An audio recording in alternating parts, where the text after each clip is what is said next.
Sejam bem-vindos ao Espectros, o podcast de entrevistas da revista Autismo.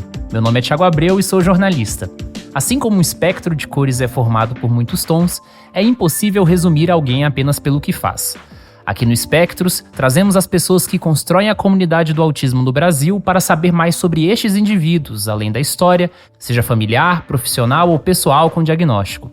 Este podcast é uma produção da revista Autismo com patrocínio da Clínica Somar Special Care. E o nosso convidado do mês é graduado em Sistemas para a Internet pela Universidade Luterana do Brasil e doutorando em Psicologia pela Universidade Federal de Minas Gerais. É divulgador científico, palestrante, professor e programador. Depois de descobrir o próprio autismo, tornou-se um dos principais nomes da produção de conteúdo sobre autismo no YouTube e participou da criação de políticas públicas a nível estadual e federal. Com essas credenciais, William Timura é o entrevistado do Espectros deste mês.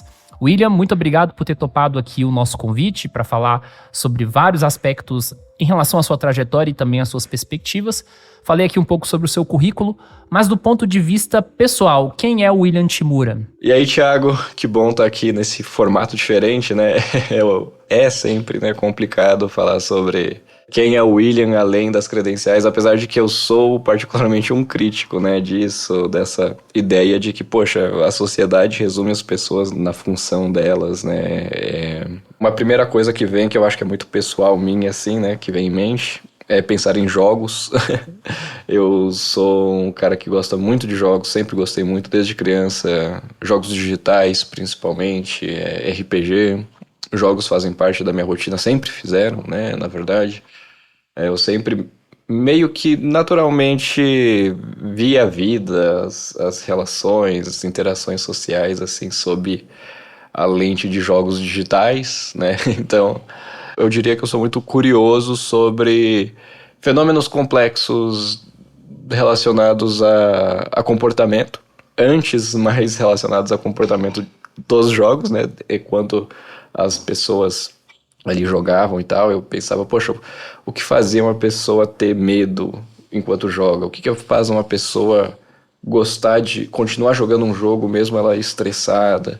E coisas nesse sentido. E aí hoje eu também diria que eu sou muito curioso em relação a fenômenos complexos assim, né? De entender por que algumas coisas acontecem. E eu gostaria de encontrar algumas explicações para isso algum dia, né? Talvez seja a ambição máxima, vamos dizer assim, da minha vida, fazer alguma descoberta, algo nesse sentido, né? E, além disso, gosto muito de animais de estimação, gatos, sempre tive algum animal de estimação ao longo da minha vida. Bom, basicamente é isso, eu acho, na verdade.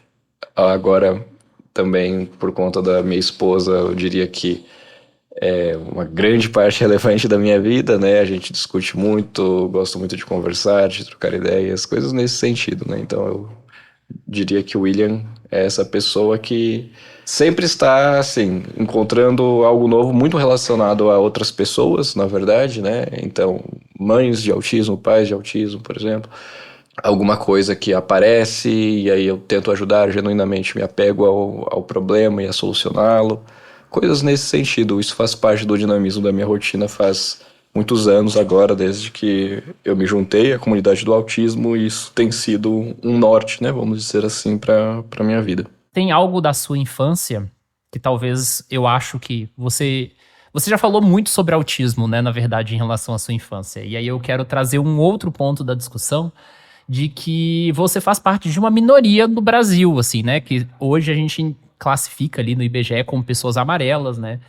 E eu queria saber a partir de que momento... Você teve um momento na sua vida em que você percebeu que você era parte desse grupo social? Ou isso sempre foi muito natural pra você? Como é que foi isso? Não tenho uma lembrança que não esteja associado, ou que o Japão, né, e a cultura japonesa não esteja associado a mim, sabe? Então eu acho que foi desde muito cedo. Acho que principalmente porque quando eu nasci o meu pai trabalhava, né, na Liberdade, naquele bairro característico, né, japonês em São Paulo. E aí meu pai trazia muitas coisas de lá, desde docinhos, brinquedos e etc, né. Também naquela época havia muitos jogos que eram em japonês também, né? Então eu me lembro, e eu já contei isso até em um episódio, né, do Introvertendo, em que eu tentava copiar ali e decorei, inclusive, alguns caracteres, alguns ideogramas, né, do alfabeto katakana, hiragana, do japonês muito cedo, né, enquanto eu ainda estava me alfabetizando. Sempre fez parte da minha família paterna. Também tem uma raiz assim mais tradicional japonesa, né? É claro que inevitavelmente com anos e anos, décadas, né, da imigração japonesa e tal, isso vai inevitavelmente se miscigenando e chega num ponto que vira apenas o Brasil, né? Vamos dizer assim. Mas em vários aspectos, assim, né? Aspectos religiosos, vocabulário japonês, a cultura, né, dos meus tios, primos também, que foram ao Japão, meu irmão, né, foi muito cedo, mora lá até hoje. Então, sempre tive essa noção. Inclusive, enquanto eu estava no processo de diagnóstico, buscava por alguma também explicação do, poxa, por que eu interpreto as coisas diferentes, por que que eu, né, sou desse jeito, por que que eu não consigo me socializar bem, por que que eu tenho tanta ansiedade. E aí, uma das explicações alternativas para alguém que não conhecia autismo naquela época, eu cheguei até a deduzir, assim, falei, né, para minha psicóloga, eu pensei, poxa, eu acho que pode ter relação, por exemplo, com eu ser parte japonês, né, porque eu fui criado nessa cultura, foram me passados alguns valores nesse sentido e tudo mais, né. É claro que a cultura japonesa também existem vários pontos de crítica, né? Vamos dizer assim, questões relacionadas a sexismo que não são necessariamente ideais que eu particularmente entendo como ideais tão bacanas para se ter, né, na minha própria vida. Questões relacionadas também até mesmo a práticas baseadas em evidências, né? Que o Japão não necessariamente é um país que valoriza tanto ciências humanas também, coisas nesse sentido. Então tem alguns aspectos da cultura japonesa, é claro, eu acho que talvez todas as culturas vão ter alguns aspectos, né, que vão ser ali passíveis de crítica, mas eu diria que até hoje eu tento incorporar algumas coisas, eu acho interessante, né, notar alguns aspectos da cultura. Sempre foi algo que para mim era muito parte de mim, era algo que está no meu sobrenome também, né?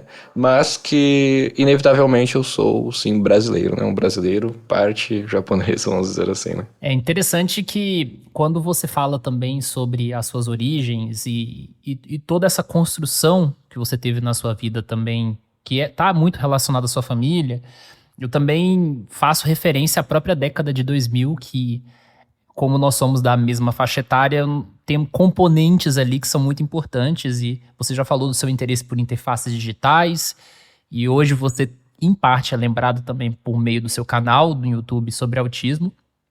E eu lembro que você já disse, especificamente em outra ocasião, mas eu acho que foi mais de uma ocasião, que o seu canal de autismo não foi a sua primeira produção no YouTube. Eu conheci o YouTube particularmente ali em 2006, 2007, né? Então era outro ecossistema, era outra forma. Então eu queria te perguntar, qual foi o seu primeiro contato com o YouTube e qual foi esse seu primeiro canal? Na verdade, não foi o meu primeiro contato com o YouTube, também até com o ramo de palestras, né? Que hoje eu ministro muitas palestras relacionadas ao autismo e tal. Mas, na verdade, eu não comecei com as palestras sobre autismo. Na verdade, eu comecei com palestras relacionadas à tecnologia, principalmente, né? A desenvolvimento de softwares, né? Mais especificamente. Então, as primeiras palestras que eu ministrei, a primeira foi... Eu tinha 17 anos de idade, na verdade, e eu ministrei uma palestra relacionada a algo muito específico relacionado à linguagem de programação, para a turma ali, né, da escola técnica, as turmas da escola técnica em informática, onde eu cursei ali, né, no interior de São Paulo e tal. E aí o canal do YouTube tem muita relação com isso, né, com esse mesmo contexto, por isso que eu trouxe a questão da palestra. 2006, eu acho, ou 2007, foi descoberto essa questão, assim, né, do YouTube. As pessoas fazem vídeos engraçados, as pessoas fazem vídeos compartilhando sua rotina, algo de interessante e tal, né? E eram vídeos bem curtos, na maioria das vezes, assim, né? 2 minutos no máximo, 3 minutos, porque a internet também não ajudava na época, né? Então, eu vi naquele contexto ali uma oportunidade também para compartilhar, né, em meu primeiro canal, as questões relacionadas à programação, que era um hiperfoco, era um interesse restrito muito intenso, né? E, é claro, muito difícil também de encontrar outras pessoas que gostariam de conversar sobre aquele mesmo assunto na mesma intensidade. É claro que na escola técnica até encontrava algumas pessoas, mas nem todo mundo queria conversar tanto quanto eu. E aí eu passava muito tempo, literalmente o dia todo, né? Foi uma época da minha vida, inclusive, que eu joguei pouco, porque eu substituí, né, os jogos digitais pela prática realmente de desenvolvimento de softwares. E aí eu comecei a gravar vídeos, videoaulas, tutoriais, né? Na época, eu lembro que só haviam 3 canais. Olha, imagina o YouTube na magnitude que ele é hoje. E na época só existiam 3 canais que falavam sobre programação aqui no Brasil, em língua portuguesa.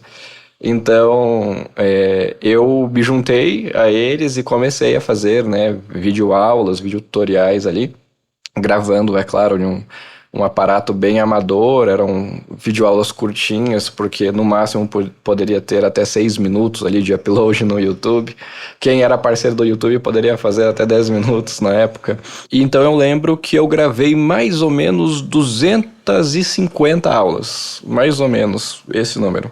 E ainda enquanto eu estava no ensino médio, acredito eu, ou no segundo ou no terceiro ano do ensino médio, uma das minhas professoras ali notaram esse feito, assim, né, ela descobriu que um dos alunos dela tinha feito essas videoaulas, e essas videoaulas estavam servindo como base para outros professores que recomendavam como material extra para os alunos do técnico e tal. E isso se espalhou naquela época.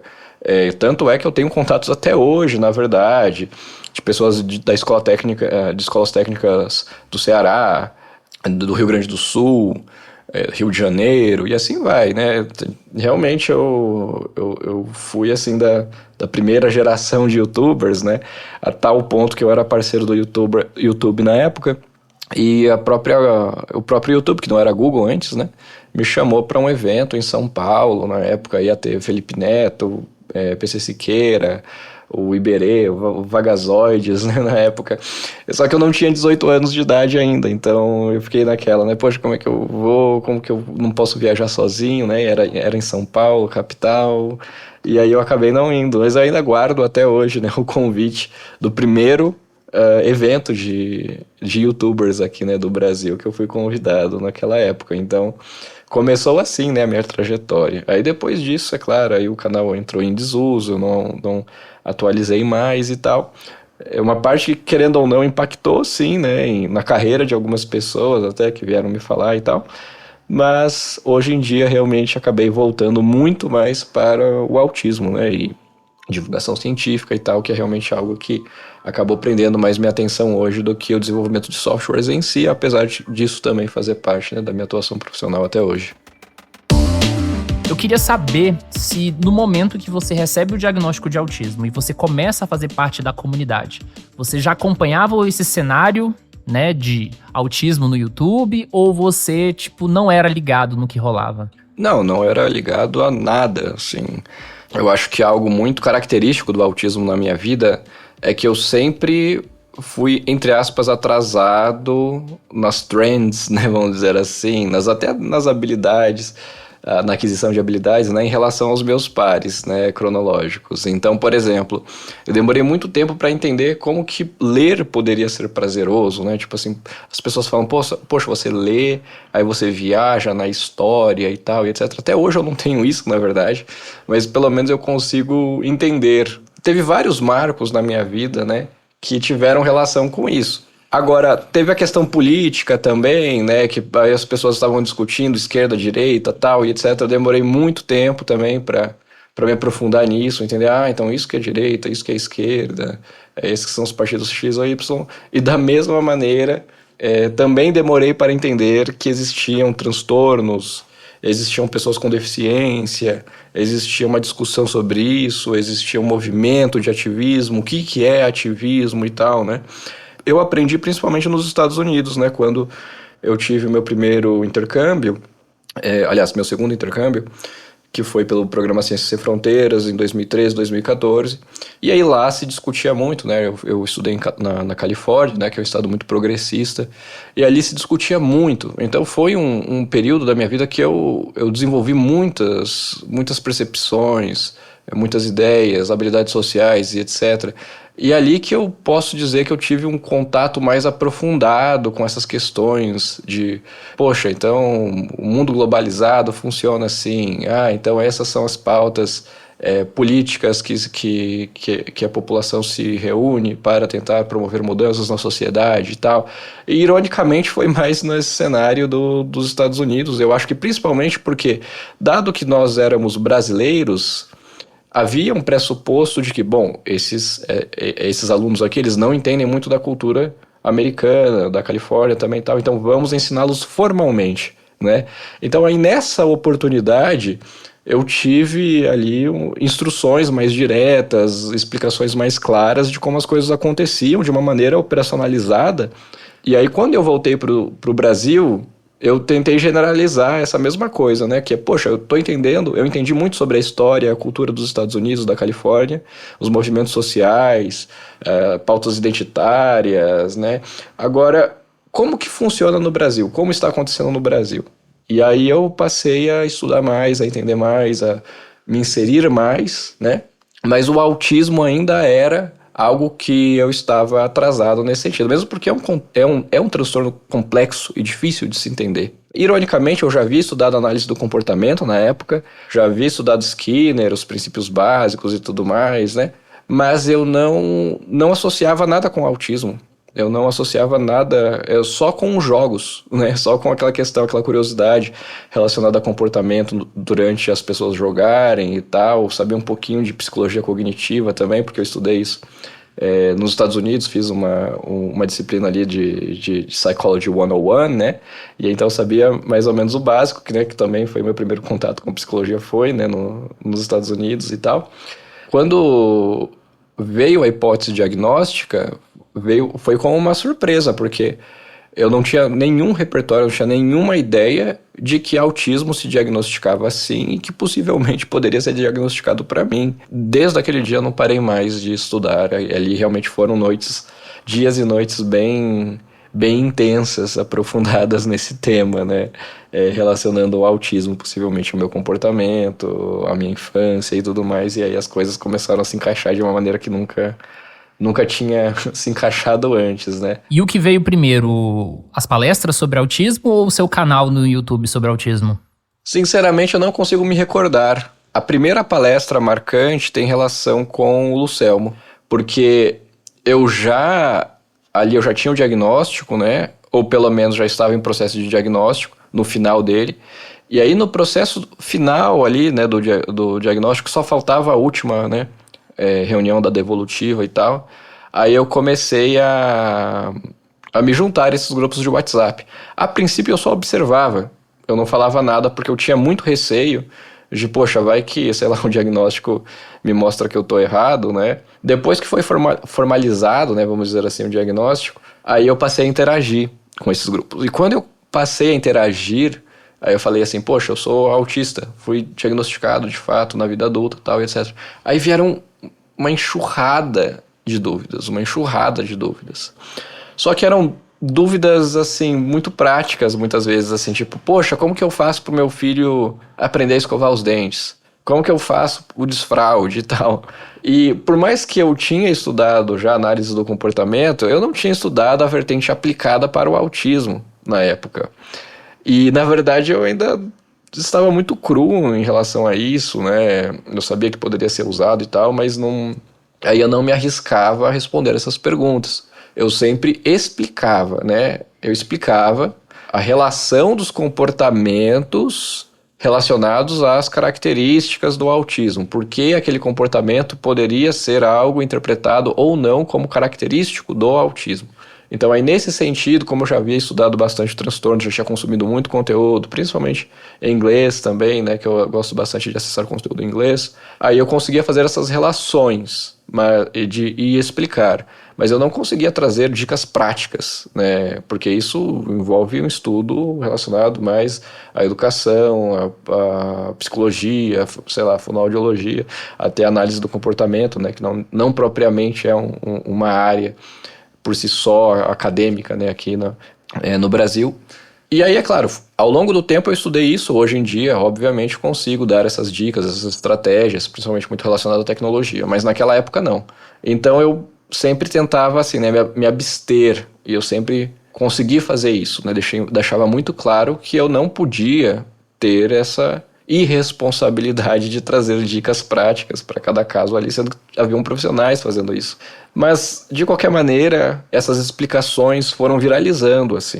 E aí alguns pais falavam assim, nossa, tem um cara ali que explica muito bem, tem um cara que entende muito e tal, ele é autista, tá, tá, tá, tá. E aí, realmente, muitas mães, muitos pais começaram a me contactar, começaram a me colocar em tantos grupos a tal ponto que eu tive que comprar um outro chip na época, porque um chip ficou só reservado para grupos de autismo. Em um desses grupos eu conheci o Lucelmo, eu encontrei o Lucelmo, inclusive foi em uma situação ali que a gente estava discutindo evidências científicas. Eu me recordo do Lucelmo colocando ali, explicando a pirâmide das evidências em grupos de pais e mães e tal, e aí toda uma confusão generalizada sobre o que tem evidência, o que não tem. E ali eu chamei o Lucelmo, né, numa conversa privada, naquela situação, e eu falei assim, cara, é complicado, né, de falar de ciência aqui nos grupos de WhatsApp, né, realmente tem algumas pais, algumas mães que não entendem essa questão do que a gente está querendo dizer quando a gente está falando de práticas baseadas em evidência, mas aí a gente tem que ir com calma e tal, né? Eu falei alguma coisa nesse sentido, assim. E aí, na hora, o Luciano teve um estalo, assim, né? Ele falou assim, cara, que bom que eu encontrei você, assim, e tal. Clicou na hora. Aí eu falei, olha, eu tô querendo fazer um mestrado ali, não sei o que, naquela época. Aí o Luciano falou, pô, que legal e tal, me fala se eu puder te ajudar, foi muito solícito desde sempre. E aí ele falou, vai ter um congresso de autismo na vida adulta aqui em São Paulo, você não quer vir? Aí era no ano que vem. Aí eu falei, poxa, eu vou. Mas assim, eu pensei assim, pô, esse cara vai sumir, nunca mais eu vou ouvir dele, sabe? Tipo assim. E esse foi o encontro, foi um encontro que eu tive com o Selmo. Trombei com ele num grupo de WhatsApp. E aí eu fui fazendo o canal em resposta, principalmente, a muitas demandas desses grupos, né? E aí eu gravei os vídeos, principalmente sintetizando, né? Sabendo das dúvidas dos pais, das mães e tal. E aí eu gravei vídeos de respostas sintetizadas para essas dúvidas que eu mais recebia. Agora, eu não sei se foi antes ou depois do congresso. Eu acho que eu já tinha gravado os primeiros vídeos, né, nessa época do congresso. Passou-se um ano quase, o Lucelmo veio atrás de mim e falou assim, pô, vai acontecer o simpósio, você não quer vir e tal? Aí eu falei, tá bom, eu vou. E aí eu fui, que foi a minha primeira participação. Lá eu conheci também a Andrea Werner, né, na época, o Guilherme Bastos, algumas outras pessoas também, né, da jornada, o Paulo Quereghini, eu não vou conseguir lembrar todos, mas foi um encontro bem interessante, bem legal, e a partir daquele momento eu falei, poxa, é legal esses encontros, é legal esse contexto, gostei bastante, né, e quero continuar nisso, e aí eu não consigo lembrar agora qual que veio primeiro, mas foi mais ou menos na mesma época, né, as duas coisas, tanto o canal do YouTube falando sobre os vídeos, né, falando sobre o autismo e tal, quanto também as palestras, que aí eu tenho uma lembrança muito icônica, assim, do Lucelmo, eu conversando com o Lucelmo conversando com outras pessoas também, e aí de repente alguém fez um convite pro Lucelmo falando, olha, vai ter tal evento em outra cidade, por que você não vem também? Aí vai lá pra outra cidade e tal. Aí o Lucelmo olhou pra mim de volta assim e falou, tá vendo, olha, as coisas vão acontecendo, simplesmente as pessoas vão convidando você, e aí uma coisa leva a outra, e um evento puxa o outro, e aí vai simplesmente acontecendo assim. E aí aquilo ficou marcado, né, na minha memória. A partir daquilo realmente foi o que aconteceu naturalmente. as pessoas notaram, né? Eu publiquei ali que eu tinha participado do Simpósio de Autismo na Vida Adulta, a primeira edição, e a partir daquilo ficou marcado e as outras pessoas foram me chamando para outros eventos e nunca parou desde então, né? Hoje o seu conteúdo em palestras e eventos de autismo segue uma proposta que não me parece muito comum nos discursos de autistas. O que eu estou querendo dizer com isso? A impressão que eu tenho é que você usa o seu próprio autismo não para traçar apenas uma narrativa de vida pessoal, mas você usa para fornecer orientações técnicas, que foi até o que você falou, né? Que você não sabia como dar orientações, mas com o tempo você até desenvolveu isso.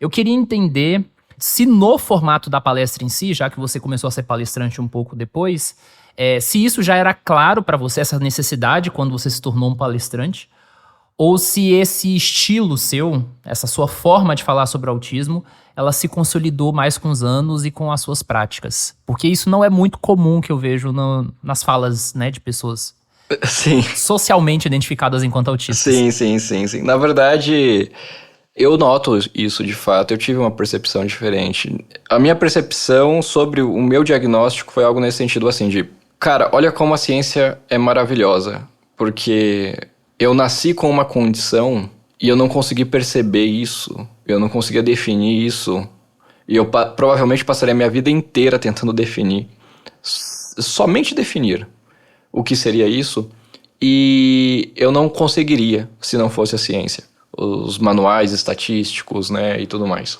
A partir dos manuais, a partir dos artigos, né, eu consegui extrair informação científica sobre essa condição chamada autismo que eu tenho. Foi muito claro, e talvez pelo fato de ter esse repertório do inglês também, isso tenha me ajudado bastante, pelo fato de ter tido, né, o contato com a psicologia, né, o Psychology 101 ali já naquela época, e ter tido a cultura de acessar, né, esses artigos e esses manuais e tal, que isso aumentou a chance de ter tido essa perspectiva diferente sobre a minha própria condição. Desde o início, eu pensei, ok, a ciência é maravilhosa, a ciência pode me ajudar a me entender em como eu me posiciono em relação a isso. Eu sou um caso de autismo, né? Então eu sempre me tratei como um caso de autismo. Um caso muito privilegiado para mim mesmo, né? Porque eu tive todas as minhas percepções, a minha experiência, eu fui um espectador ativo da minha própria vida, né? Então, não sou um caso no sentido assim, né? De que eu estou atendendo alguém que eu acompanhei. E isso era muito claro para mim desde a primeira palestra, desde as primeiras conversas. Eu até lembro, eu conversando com um primo na época, e aí esse meu primo falou assim, cara, é que você parece que está se tratando como objeto de estudo. Falei para ele de volta, sim, eu estou me tratando como objeto de estudo. E como eu faço para não me tratar como um objeto de estudo, sabe? Porque não existia outra forma de entender a mim mesmo se não me tratar como um objeto de estudo, que era a melhor forma que eu tinha, né? E ainda continuo tendo até hoje. E eu entendo que essa percepção é diferente. Inclusive, é uma das minhas frustrações com a comunidade, né? Porque, não somente minha, tem muitos autistas que também narram isso, né? Na verdade, que poxa, eu fui diagnosticado autista, então eu vou entrar num grupo agora e as pessoas vão me entender, vão me acolher e vai ser mais fácil, vai ser mais legal e tal, etc. Mas é totalmente o contrário, na verdade. Aí já existem regras em alguns grupos sobre o que é aceitável, o que não é aceitável, né? Até mesmo a questão da análise do comportamento aplicada, né? Você tem grupos que você não pode falar bem de aba, e aí, poxa, alguém que acabou de ter o diagnóstico, sabe? Eu fico imaginando, como assim eu não posso falar bem de aba? Por que é isso? Não é terapia? Então por que eu não posso falar bem? Ah, não, é porque é condicionamento, porque isso é algo ruim e tal, etc. Aí, não, então entendi. Então tudo que é aba é ruim, ok. E aí existe todo um mecanismo, né, um condicionamento mesmo, na verdade, né, de trazer essa perspectiva e valores e regras, né, que você deve seguir, senão você não vai ser aceito naquela comunidade, se você não é aceito naquele grupo de autistas e tal, e aí tem toda essa trama. Na época que eu também, dos primeiros vídeos, né, que eu comecei a postar no meu canal, até que não era tão frequente, mas já se via já um clima de tensão, né? Porque algumas pessoas me criticavam porque eu usava o DSM, e aí o DSM era um viés biomédico de se entender o autismo, enquanto na verdade os autistas que sabem sobre o autismo, eles que devem falar e tudo sobre o autismo e tudo mais. É claro, aqui a gente sabe, as duas perspectivas, né, são válidas, né, a perspectiva da própria pessoa que vive. É óbvio que a gente tem que ter, sim, um viés também construtivista, né, de entender a realidade, a percepção subjetiva de cada pessoa. A gente não pode descartar isso, a gente não pode ser positivista e tal, e etc., no fazer científico. Então tem questões óbvias, né, voltadas a isso. Mas da minha percepção, eu sempre fui muito assim, né, muito grato, vamos dizer assim, ao que a ciência compilou para explicar sobre a minha própria condição. E eu acho que às vezes as pessoas que estão de fora têm uma impressão do tipo assim, então quer dizer que o Timur é positivista, o Timur puxa saco dos médicos e etc.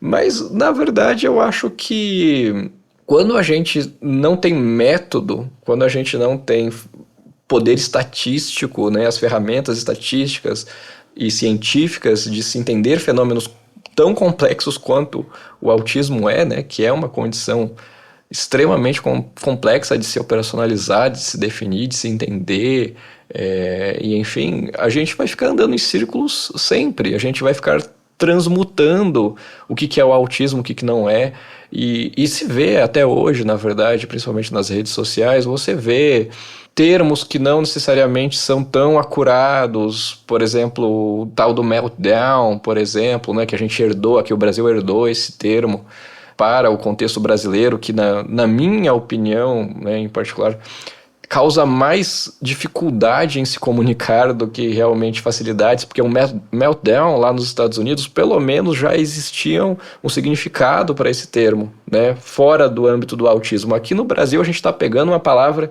em inglês, o shutdown e não sei o que, né, tá pegando uma palavra em inglês e atribuindo um significado que não é necessariamente um significado acurado, preciso. Vira e mexe, a gente tem termos novos, tem ideias novas, tem entre aspas, sintomas novos, ou entre aspas, características novas, né, vamos dizer assim, que estão em debate e tal, e etc. Isso ajuda muito a gente ampliar a nossa percepção do fenômeno, é claro, mas sem também uma parte mais objetiva, que aí envolve a estatística, que envolve a teoria, psicologia e tudo mais, a gente não teria um mínimo de operacionalização e definição e a gente ia ficar andando em círculos para sempre. Então eu vejo que é quase que como se existisse um ressentimento mesmo, né? Inclusive, na verdade, isso não foi uma ideia original minha, né? Até de um colega nosso, na época, o Bruno, né? Que falava muito sobre isso na interpretação dele, né? Que o movimento dos autistas era muito movido por ressentimento, muitas vezes, né? Que era uma coisa assim de, poxa, a psiquiatria fez mal às pessoas com transtorno, o modelo biomédico não serve mais e tal, agora vamos abandonar tudo isso e vamos somente falar da perspectiva pessoal, subjetiva e social do transtorno, porque são os autistas que têm que falar sobre o autismo e ponto final, como se fosse uma invalidação muito grande, né, para tudo isso que foi construído, sendo que a gente só foi diagnosticado por conta do que foi construído. Então é meio paradoxal, na verdade, né? Que, inclusive, é mais ou menos o mesmo efeito que eu vejo acontecendo em algumas situações dos autistas querendo protagonizar, né, o movimento de autismo e tal, pelos autistas. E ok, é claro que os autistas têm que fazer parte do movimento, mas muitas vezes, infelizmente, eu presencio isso acontecendo, dos autistas se colocando numa posição que são os autistas que falam. Esse é o nosso lugar de fala. As mães não falam. Os pais nunca poderão falar pelos autistas, mas sim somente os autistas falam pelo autismo tal e etc. E aí, reivindicando, né, o movimento como um todo para os próprios autistas, sem se dar conta e sem considerar que só existe um movimento, que a gente só tem Lei Brasileira de Inclusão, que a gente só tem Lei Berenice Piana por conta de movimento de pais e mães. Então, os nossos direitos mais básicos que a gente tem aqui nas leis brasileiras, eles vieram principalmente por conta de esforços articulados de mães e pais, né? Então, a gente tem que ter essa cautela e essa responsabilidade também, né? Na verdade, né? Nesse sentido. Aliás, você já apoia a revista Autismo? Sabia que você pode contribuir com uma pequena quantia mensal e fazer a revista impressa chegar a mais pessoas sem acesso à internet? Além disso, os apoiadores têm acesso à revista digital antes de todo mundo, além de conteúdo extra, como bastidores de reportagens e participação de lives exclusivas. Veja todos os detalhes no site canalautismo.com.br/apoie. Nós sabemos, e você descreveu muito bem, que no contexto do autismo nós temos vários embates e tensões ideológicas e até epistemológicas sobre vários temas, né? Como deve ser representado o autismo, qual o conceito de autismo, qual que é a proximidade ou distanciamento de autistas que hoje as pessoas falam, né, pelo termo leve, com aqueles que têm maior dependência. São vários temas muito tensos e, inclusive, a própria relação do ativismo autista com a análise do comportamento num sentido mais amplo, não só a questão aplicada ao autismo, mas a temática, né, da análise do comportamento, que a gente sabe também que existem tensões dentro da psicologia, que envolvem as escolas, as orientações dos profissionais, enfim, né? Eu queria te perguntar se as críticas que você já recebeu ao longo desses anos alteraram a sua forma de abordar e discutir a análise do comportamento, porque hoje eu vejo muitos profissionais, muitos analistas do comportamento na comunidade do autismo incorporando críticas de autistas, mas quem teve que lidar com isso primeiro foram os autistas entusiastas da análise do comportamento, como você e alguns outros. Então, queria saber nesse sentido. Na verdade, eu ouso até falar aqui, eu acho improvável de estar errado. A não ser, é claro, o próprio Lucelmo, né, que agora hoje se entende, né, como uma pessoa autista também e tal, né, mas naquela época isso não era publicamente explicitado.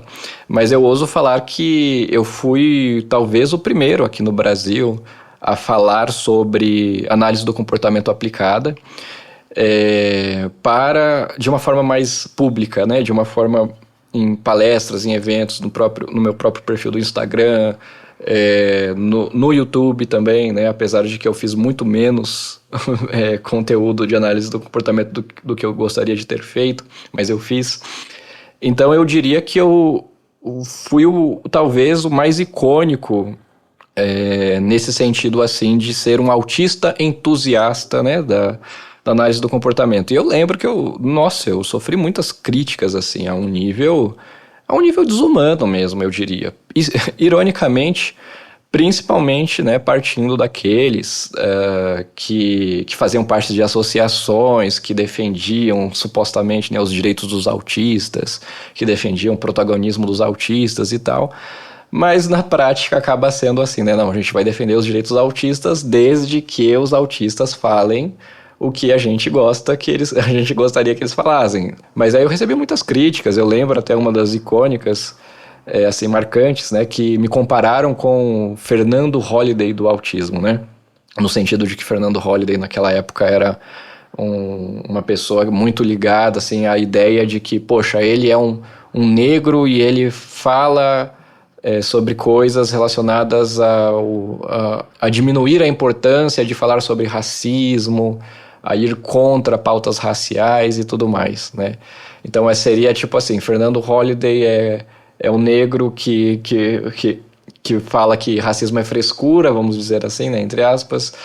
Tem algumas mulheres que são machistas e elas lutam contra o feminismo, e o Timura é um cara que luta contra os autistas, porque ele gosta de análise do comportamento aplicado. Era nesse nível, né, que as pessoas me colocavam.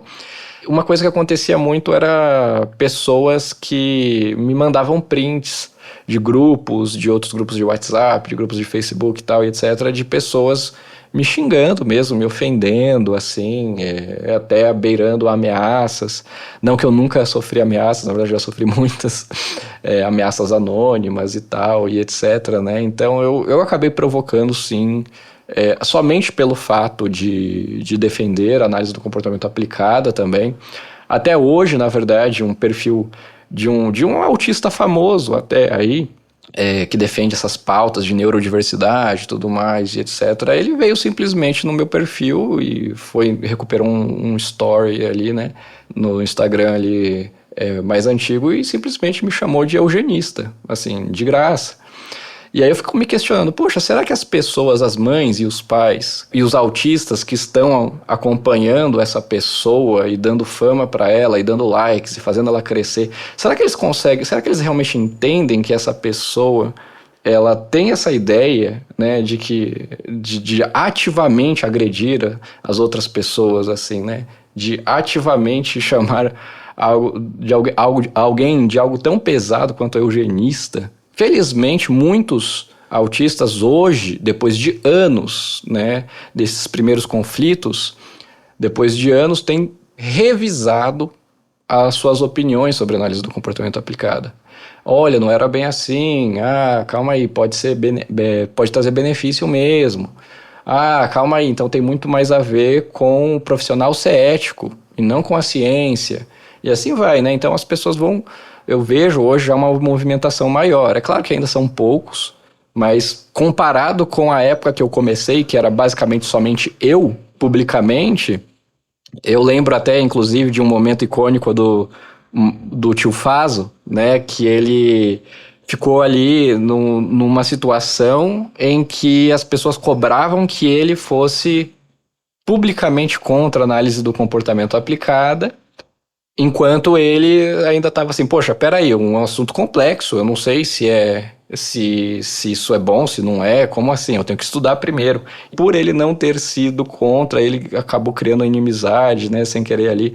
Algumas pessoas, né, criaram inimizade com ele ali naquela época e tal. Então era uma coisa assim muito, muito coercitiva. Por muitos anos eu tive que sim modular o meu comportamento, ter cautela em falar sobre análise do comportamento aplicado.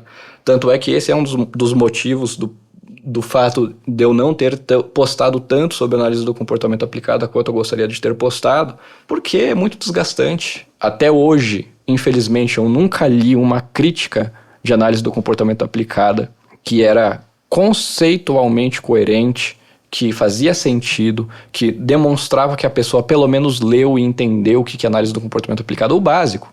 Não estou falando que a análise do comportamento aplicado não tem críticas, mas o que eu estou falando é que as pessoas que criticam não conseguem nem passar do básico. Eu nunca li uma crítica vindo de um autista que eu vejo assim, poxa, esse autista entendeu o básico sobre análise do comportamento aplicado, ele entendeu realmente o que é e essa crítica faz sentido. Nos Estados Unidos eu já vejo, já em portais de notícias e tal, vejo esse debate muito mais amadurecido. Aqui no Brasil eu nunca vi ainda um autista que fez uma crítica válida, uma crítica que faz sentido, uma crítica que eu endossaria, pensaria assim, ou pelo menos consideraria endossar, porque realmente a grande maioria que está nesse viés assim, né, de crítica, de embate, etc., é muitas vezes injusto, irresponsável, porque eles condicionam mães e pais a se afastarem de análise do comportamento aplicada, de pregar uma ideia de que a análise do comportamento aplicada é algo super aversivo, maus tratos, eugenia e tudo mais. Às vezes eu realmente me sinto como se fosse nesse nível assim de terraplanismo mesmo. E para o grande público, eles não conseguem entender a podridão, né, que tem muitas vezes nos bastidores, por trás daquelas mensagens de empatia, por trás de algumas páginas aí que hoje ganham cada vez mais seguidores, cada vez mais likes e tal, e etc. E eu acho isso curioso, assim, né, o quanto a internet possibilita que isso aconteça, né, é meio curioso também. Mas, novamente, é desanimador, mas de todo modo não é por isso que a gente para de lutar, né? Então, existem alguns pedaços, né, da história em relação a isso, né?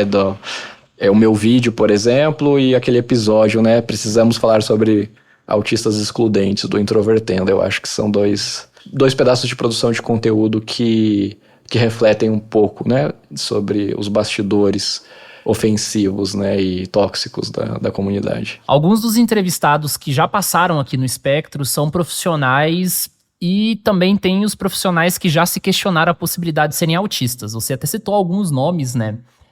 Então, entre os autistas, Anita Brito, Lucelmo Lacerda, Entre os que já se questionaram serem autistas, a Meca Andrade, o Paulo Liberalesso.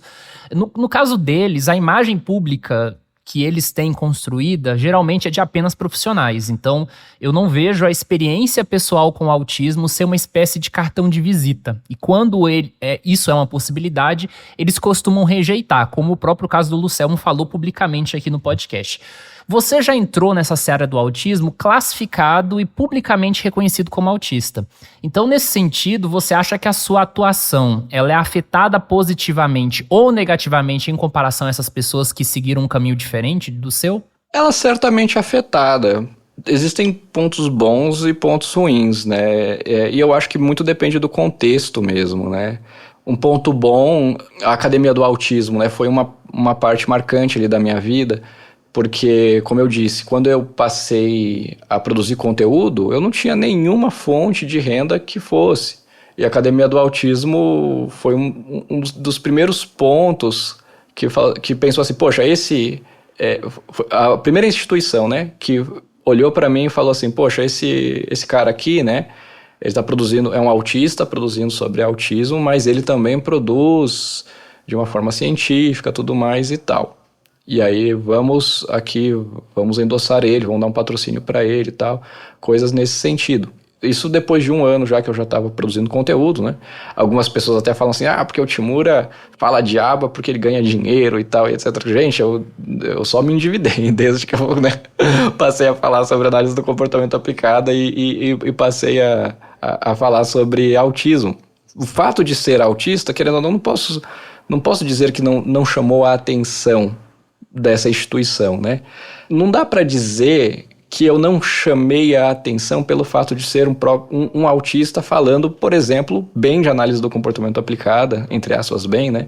Ou tendo um conhecimento maior, né, de análise do comportamento aplicada, em comparação ao que geralmente se vê. É claro que hoje é mais comum e tal, né? Hoje a gente tem Lucas Atípico, por exemplo, que é um cara que é um psicólogo, então ele usa análise do comportamento aplicada. Então é claro que hoje em dia, ainda são poucos exemplos, né, eu diria, mas já temos mais exemplos, né? Então geralmente a grande maioria dos autistas, especialmente os autistas que vão, né, novamente divulgam essa bandeira da inclusão, neurodiversidade, empatia, protagonismo, nananana. Geralmente esses autistas são, né, como a gente já falou aqui, pessoas muito críticas à análise do comportamento aplicada. Como eu sou um autista, e aí já vem aquela imagem, tipo assim, poxa, se o William é autista, então a probabilidade é de que ele seja crítico à análise do comportamento aplicado. Então a gente tem que ter ali uma certa cautela. Só que aí eu vou lá e demonstro ter um conhecimento, aí eu falo sobre e tal, e etc, né? Isso é marcante, né? Inevitavelmente. Então eu acho que nesse sentido, desse, entre aspas, pré-conceito, né? Vamos dizer assim, acaba favorecendo em alguns pontos, por outro lado, desfavorece em outros pontos. Inclusive, uma coisa aqui que vale mencionar sobre essa experiência, até tem uma certa interpretação capacitista sobre isso, né? Sobre o que acontecia com uma certa frequência na época. Hoje em dia, quase todo mundo, né, que está no âmbito do autismo conhece o canal Lunaaba. Mas na época, antes lá, o meu canal, em 2019, 2020, né, provavelmente, o meu canal era muito grande, ele cresceu muito rápido e ele tinha, né, recebia uma atenção bem considerável, enquanto o canal Lunaaba ainda estava crescendo, tal. Antes não era nem Luna, né, na verdade, tal. Só que eu e o Lucelmo, a gente sempre foi muito amigo, desde daquela época do primeiro simpósio, a gente batia muito, né, as ideias, por a gente ser pautado em evidências científicas e tudo mais. E é comum, né, uma prática comum. Até com você, né, Thiago, a gente compartilhava muito questões sobre o ativismo, a gente discutia muito sobre isso, quais seriam as melhores estratégias, quais seriam as melhores pautas, políticas públicas, ciência e tudo mais. Com o Lucelmo não era diferente, a gente discutia bastante. E às vezes eu vinha com algum raciocínio original, e como era de costume, né, vamos compartilhar isso, vamos debater, o que você acha dessa ideia e daquilo? A gente conversava nos bastidores. E aí, uma coisa muito curiosa que acontecia é que às vezes eu publicava um vídeo e as pessoas associavam como se eu tivesse copiado do Lucelmo, por exemplo, né? Tô dando um exemplo, mas tivesse copiado de algum outro médico que falou alguma coisa, enquanto na verdade aquilo foi um raciocínio original meu. E eu via isso partindo principalmente, né, essas críticas e essa interpretação capacitista, né, na verdade, partindo de outros autistas que, enfim, não gostavam de aba por os motivos diversos aí e tudo mais. E também partindo principalmente, né, relacionado a essa ideia de que assim, ah, não, espera aí, o Timura é autista, então ele tem que falar de coisas de autismo na perspectiva de autista e não... como assim ele veio com conteúdo poxa, ele está falando sobre coisas teóricas, aspectos teóricos, ou enfim, outras coisas nesse sentido. Tinha uma galera que ficava com uma ideia assim de que, ele só...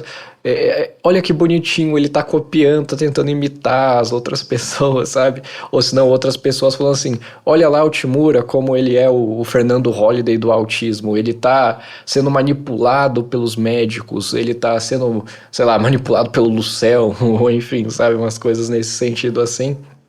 Como se o raciocínio não fosse meu. E aí eu tinha uma dificuldade em trazer para essa parte, né, para essa fatia do público, que era mais crítica e tudo mais, e até capacitista, eu notava que tinha, assim, essa questão, assim, que, poxa, era muito desagradável, né, quando isso acontecia. É claro que, felizmente, a grande maioria do meu público ali sempre foi muito sensato, uma galera ali, né, que realmente, mães, pais também, engajados na luta e tudo mais.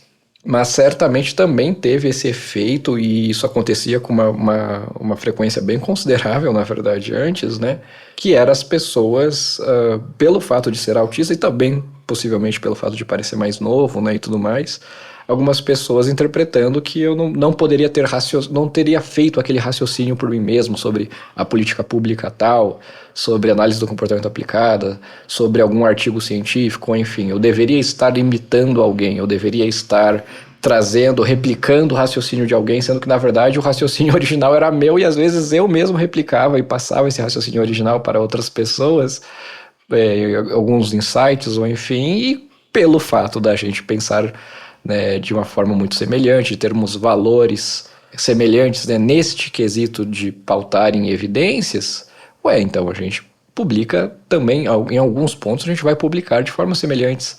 Só que daí quando isso acontecia, aí vinha, né, essa galera aí falando, tá vendo, o Timura é o autista pet, né, ou seja, é o autista que está sendo manipulado pelos médicos, pelas clínicas ABA e enfim, e que ele não tem raciocínios originais, ele só replica, né, só serve para replicar os insights e os ideais de outras pessoas. Ou seja, eu não teria a capacidade para fazer isso, né? Então eu interpreto como algo muito desagradável que aconteceu aí com uma grande frequência, né, na minha vida. Só que mesmo em contextos que as pessoas já vêm com essa preconcepção, né, que eu sou uma pessoa autista e talvez eu vou falar das minhas experiências, tal, e etc., é muito facilmente revertido quando me dão oportunidade de ter conversas, né, quando o preconceito da outra pessoa leva a uma oportunidade de uma discussão mais aprofundada, mais teórica. Daí eu consigo demonstrar o meu conhecimento sobre outros aspectos, e aí a pessoa pode assim, não, então peraí, ele não está aqui para falar das vivências, então. Ele está aqui porque ele entende de fato do assunto, ele entende de outras questões relacionadas à ciência, tá, entendi. E aí isso faz parte, né, da desconstrução também, né, vamos dizer assim, desse preconceito e dessa ideia, desse estigma, né, que tem em relação ao autismo e tudo mais. A sua fala sobre autismo no YouTube, ela vem de um momento que você morava no Rio Grande do Sul, que você desenvolveu grande parte da sua atuação por lá, mesmo você sendo um paulista. E agora você está no doutorado em psicologia na Universidade Federal de Minas Gerais. Queria te perguntar como é que foi essa mudança de rota, de localização na sua vida e agora um novo ambiente, um novo cenário de pesquisa e até de atuação sobre o autismo. Na verdade, a minha pesquisa agora, ela tem relação mais, inclusive, com pesquisa básica, mais relacionada à mensuração, de um fenômeno, né, em específico, de relações entre estímulos, que, é claro, é a base teórica do que vai embasar também intervenções para autismo, né? Então, tem esse link, né? O interesse partiu do autismo, que depois partiu para a análise do comportamento aplicada, que partiu para fenômenos mais básicos da análise do comportamento, e aí vem o interesse de trazer uma ferramenta para mensurar esse fenômeno e tudo mais. Neste momento eu estou indo para um fenômeno mais básico, né, na minha pesquisa de doutorado, porque eu preciso desse conhecimento também para, enfim, possivelmente em um segundo momento, em um terceiro momento, trazer mais tecnologia, mais outros tipos de intervenção, enfim, né, num futuro, e conseguir ter um domínio maior sobre o que pode trazer benefício para essa população. Esse novo contexto tem sido bem interessante aqui nesse contexto também em Minas Gerais agora, né? Tem sido bem, assim, agradável, na verdade, eu diria. Eu costumo dizer que eu geralmente moro na minha casa e não necessariamente na cidade, né? No sentido de que a internet, né, tem muita relação com as minhas interações sociais também, né, o ambiente virtual e tal. E o ambiente virtual continua sendo o mesmo, né, independente se é em Porto Alegre, independente se é em Belo Horizonte ou nos Estados Unidos, ou enfim. Então, essa parte que é importante para mim sempre me acompanha e, nesse sentido, até ajuda a ter menos problemas com adaptabilidade, né?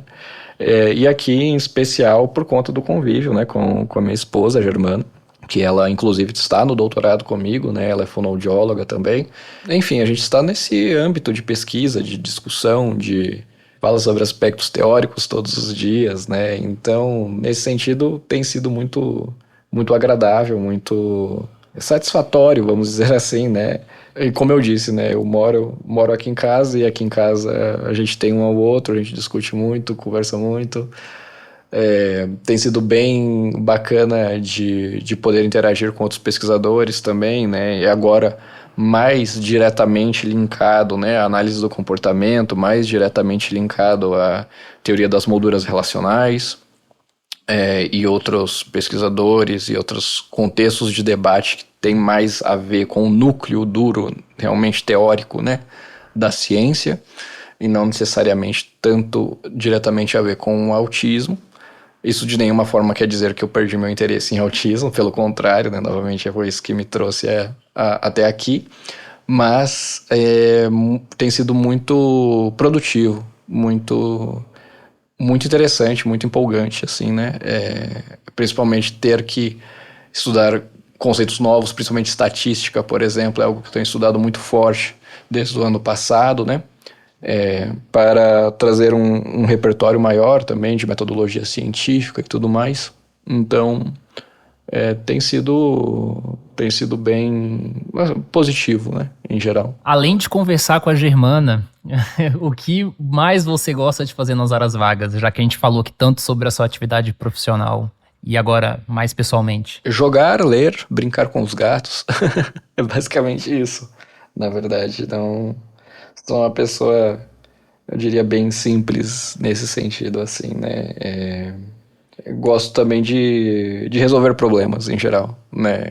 Como eu também disse, a minha rotina é muito dinâmica em relação a problemas que vão acontecendo, né? Ou seja, alguma família que precisa de ajuda, uma mãe que tem uma dúvida, um colega que precisa acessar alguma coisa que eu posso ajudar a ter acesso, e assim vai. E isso vai acontecendo todos os dias, diariamente vão acontecendo problemas a serem solucionados, vamos dizer assim, e eu gosto disso, na verdade, né? Nos meus horários livres eu também estou resolvendo problemas, ajudando pessoas, coisas nesse sentido, assim.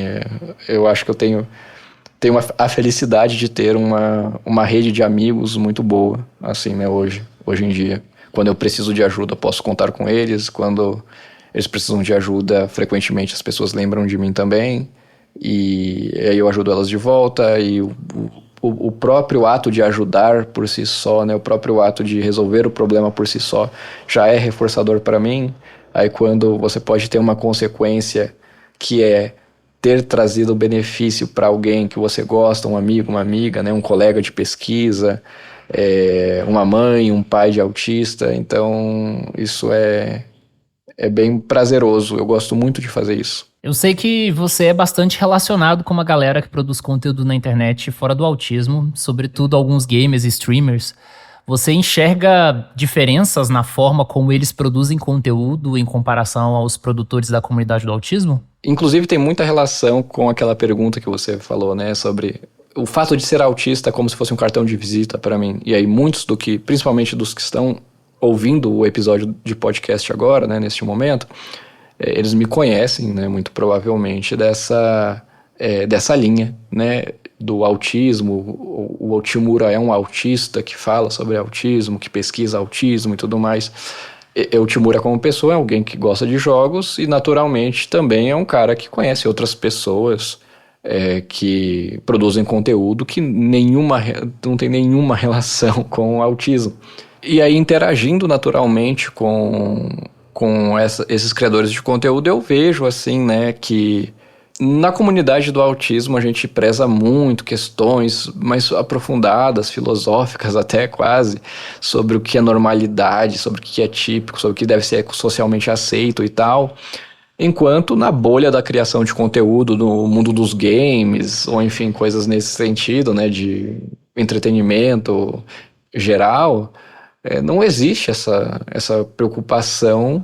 Mas eu vejo, sim, uma grande diferença, né, nesse sentido de até meio irônico, assim, o quanto uma fofoquinha, uma coisa, uma intriguinha entre criadores de conteúdo desse ramo pode virar algo super catastrófico, ou enfim, né, e em páginas de fofoca.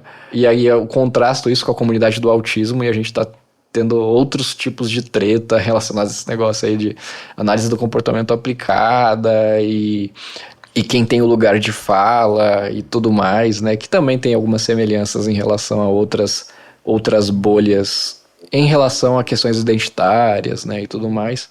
No final das contas, ambos são humanos, né? Na verdade, são humanos fazendo coisas de humanos. Então, eu diria que a complexidade e a dificuldade da gente conseguir produzir conteúdo sem treta, sem polêmica, ou enfim, no autismo, e até mesmo eu acho que talvez entre as ciências da saúde em geral, se você for pensar bem, da educação em geral, o tema autismo, eu acho que ele costuma ser mais concorrido, mais complexo, gera mais debate, gera mais conflito, gera mais alfinetadas entre conselhos de profissão, entre profissionais e tudo mais. Eu acho que o autismo ele tem sim essa peculiaridade, sabe?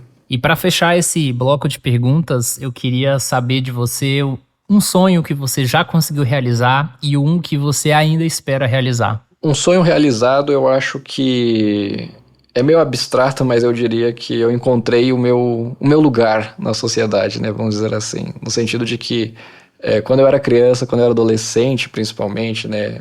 Eu não gostava de ir para a escola, eu tinha consciência de que os alunos da escola particular sabiam muito mais do que eu, né? A educação deles era muito melhor. Eu sempre tentava encontrar meios de matar a aula ou de fugir da escola de alguma maneira. Não conseguia ler livros, né? Então todo mundo ali eu já via, principalmente os colegas ali, né, das escolas particulares já discutiam sobre obras literárias e tal. Já falavam, né, outra língua, apesar de que eu também, felizmente, já falava em inglês também, né, desde cedo por conta dos jogos e tudo mais, mas inevitavelmente eu tinha uma insegurança muito grande nesse sentido, assim, né, uma crença de que, poxa, talvez eu sou desajeitado socialmente, sabe, nesse sentido de, talvez eu não vou conseguir ser alguém que vai ter um lugar na sociedade, no sentido de ser um cara conhecido por ser bom em alguma coisa, ser um cara conhecido por, sei lá, conseguir ajudar as pessoas, de ser alguém que tem amigos, que tem boas relações, que é casado, que tem uma família, que tem uma autonomia, né, que vai ter um trabalho, ou talvez até uma empresa, ou enfim, algo nesse sentido. certamente eu estou feliz e satisfeito, né? Como professor, né?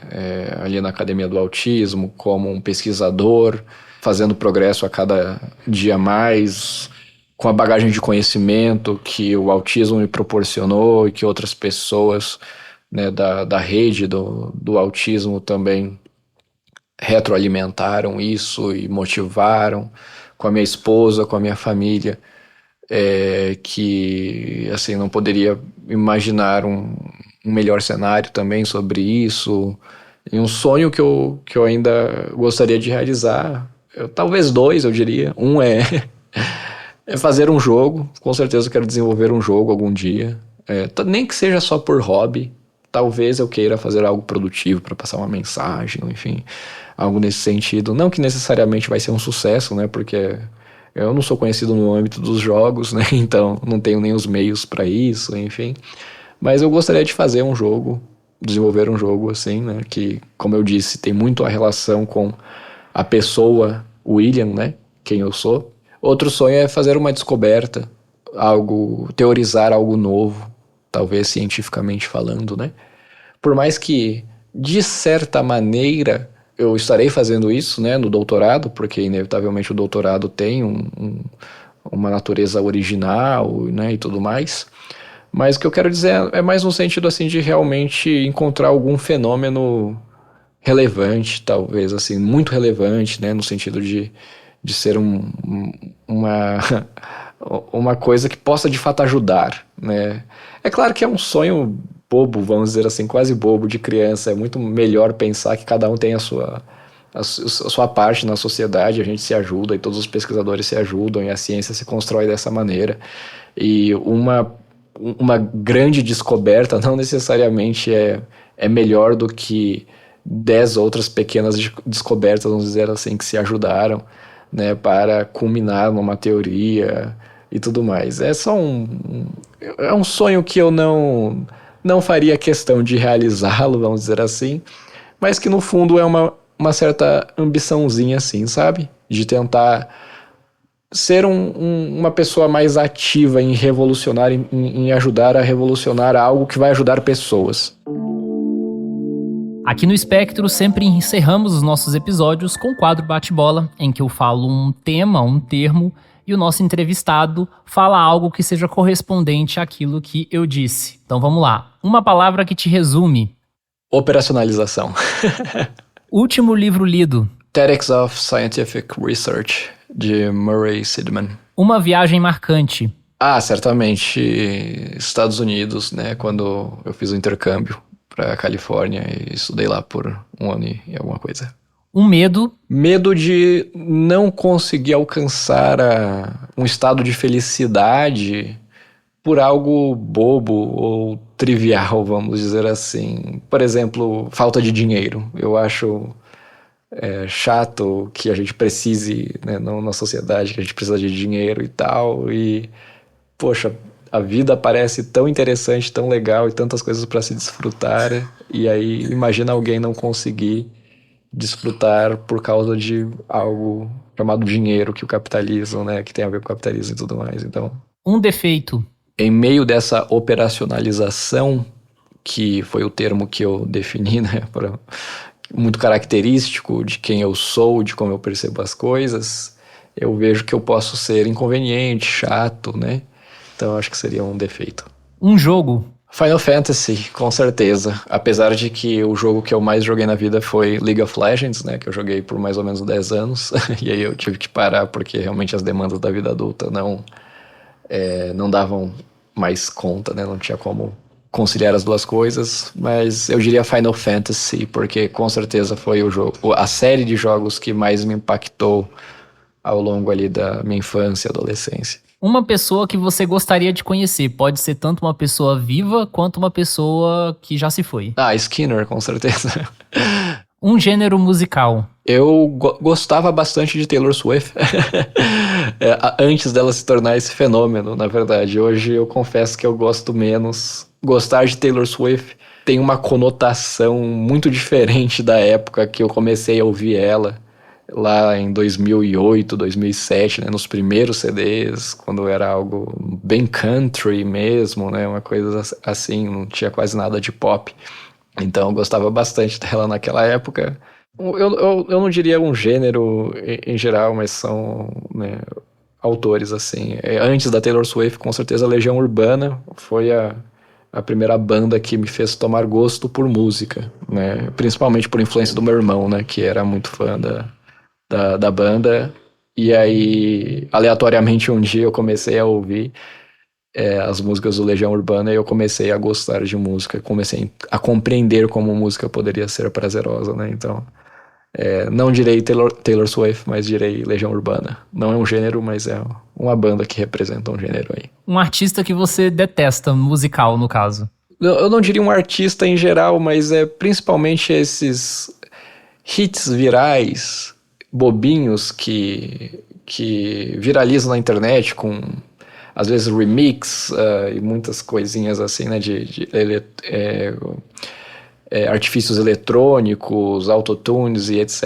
E aí tinha um ódio mesmo nesse sentido. Tipo, essa música não faz sentido, sabe? Tipo, um negócio assim. Aí é realmente algo que eu odeio. Prato favorito? Comida japonesa em geral. Eu acho que eu vou citar tiquá, como é uma massa de peixe, né? Bem presente na cultura japonesa. Então vou citar o tiquá como prato favorito. Uma bebida? Stella é a cerveja que eu mais gosto de tomar. Principalmente por conta da embalagem, eu acho a embalagem interessante. E aí, essa foi o meu critério de decisão. E aí, a partir disso, eu tive muitas boas memórias tomando Stella. Então, eu diria Stella. Uma comida que você detesta? Principalmente coisas que vão queijo parmesão ralado, porque o aroma é insuportável. Hoje, eu com certeza tolero bem mais. Mas antes, macarronada de domingo, com macarrão, queijo parmesão ralado, nossa, é realmente, assim, o terror pra mim. Mas eu não sei qual é pior, porque também tem arroz com frango bem molhadinho, assim, no caldo e tal. E a textura pastosa do arroz com frango realmente não consigo tolerar.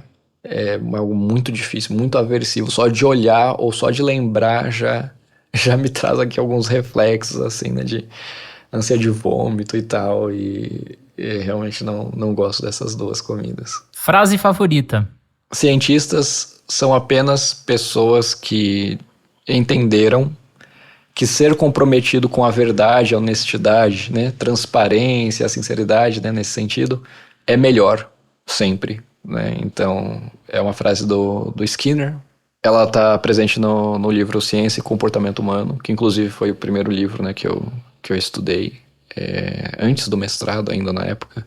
E aí ela tem implicações muito, muito interessantes, né, sobre o fazer científico e sobre a conduta ideal, vamos dizer assim, do que seria, né, uma conduta respeitável de um cientista, né, que é basicamente a pessoa que ela não vai distorcer, ela não mente, ela entende que não vale a pena tentar manipular os estudos de uma maneira, né, ali controversa para favorecer um desfecho que vai ser mais agradável socialmente, que vai trazer prestígio, enfim.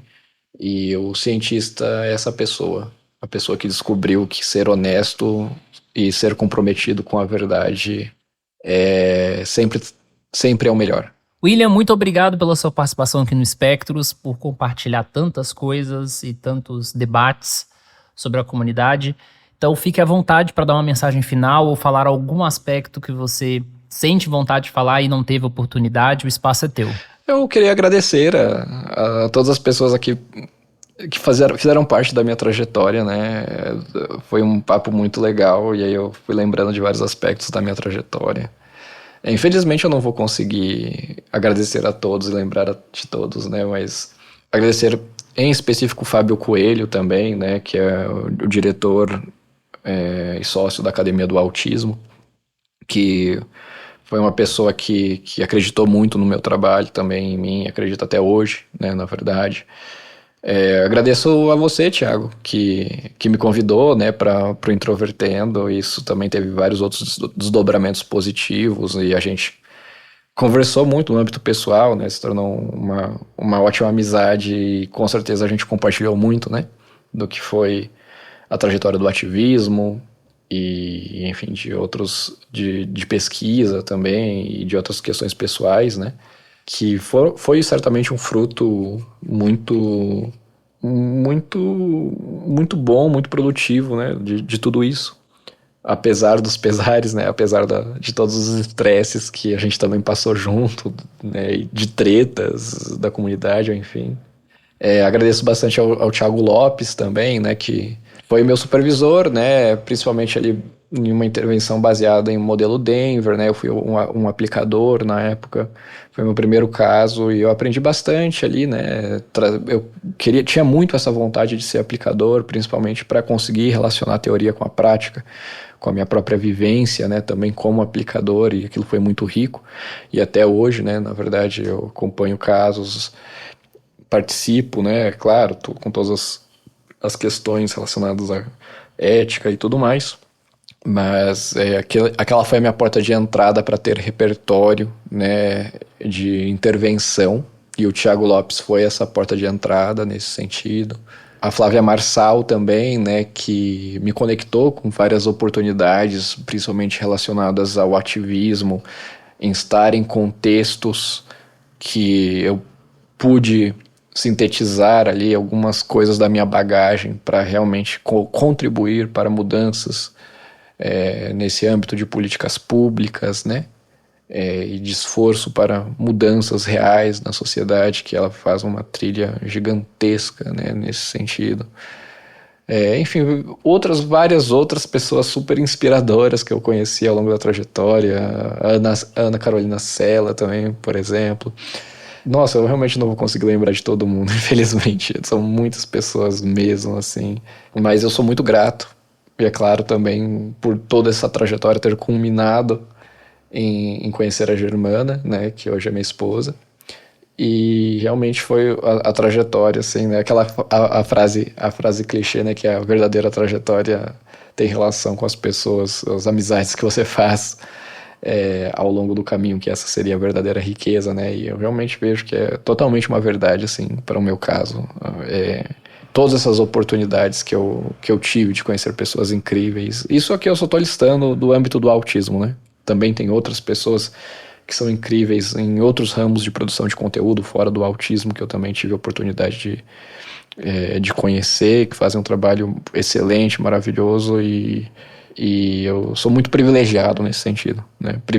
Me sinto privilegiado nesse sentido de ter tido acesso a tantas pessoas boas e tantas pessoas que fazem coisas excepcionais, incríveis, e que isso me motiva e me deu modelo, né? E me trouxe modelo e aprendi muito sobre como lidar com a vida em geral, como ser um profissional melhor, como ser um pesquisador melhor, como me relacionar melhor. E então a pessoa que eu sou hoje, o Timura, vamos dizer assim, muito mais desenvolvido, né, em relação a um Timura atrasado, como eu descrevi aqui, né, no princípio do diagnóstico, até pré-diagnóstico. Então esse Timura hoje com certeza se deve às pessoas que eu conheci ao longo da trajetória, né, dessa caminhada do autismo. Então sou muito grato, né, queria agradecer a essas pessoas, que infelizmente não vou conseguir mencionar todas. Eu queria muito conseguir mencionar todas, desculpe por quem ficou de fora, mas realmente só tenho a agradecer mesmo nesse sentido. E mais uma vez, muito obrigado a você que nos ouviu até agora. Nos encontramos em maio. O Espectros é uma produção da revista Autismo em parceria com a Clínica Somar Special Care. Localizada em Pernambuco e com unidades em várias cidades do estado, a Somar Special Care tem o objetivo de mudar a vida das pessoas autistas com profissionalismo e amor.